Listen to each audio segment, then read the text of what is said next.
Okay, good morning, everybody. Good morning. It is finally Friday. Okay. Today is part 3 of a 3-part parallel. Jesus agonizes in the garden. Today we're in Luke chapter 22, starting at verse 39. Then, accompanied by the disciples, Jesus left the upstairs room and went, as usual, to the Mount of Olives.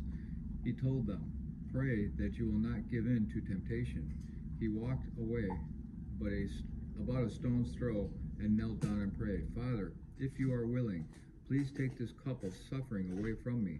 Yet I want your will to be done, not mine." Then an angel from heaven appeared and strengthened him. He prayed more fervently, and he was in such agony of spirit that sweat fell to the ground like great drops of blood. At last he stood up again and returned to the disciples, only to find them asleep, exhausted from grief.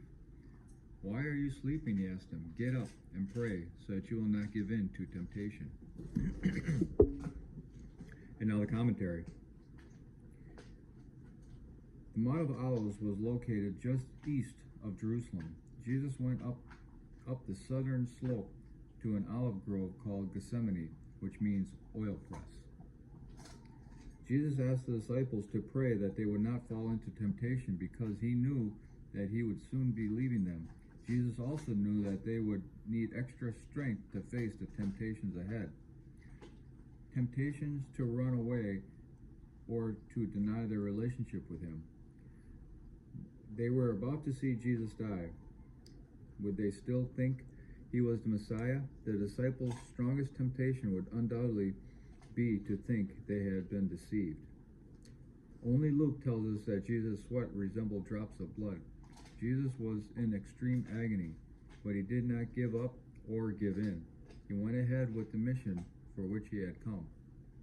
These disciples were asleep. How tragic is it that many Christians act as though they are sound asleep when it comes to devotion to Christ and service for him. Don't be found insensitive to or unprepared for Christ's work. In the scriptures it says pray so you can avoid temptation. Or Jesus knows that we're going to have temptation in our lives. Yep. And he's telling us right there that that's how we can get through it. Mm-hmm.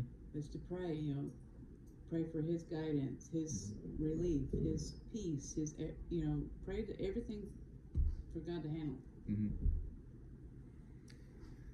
And even though he is God and he is one with the Father, he knew what was coming, what had to be done.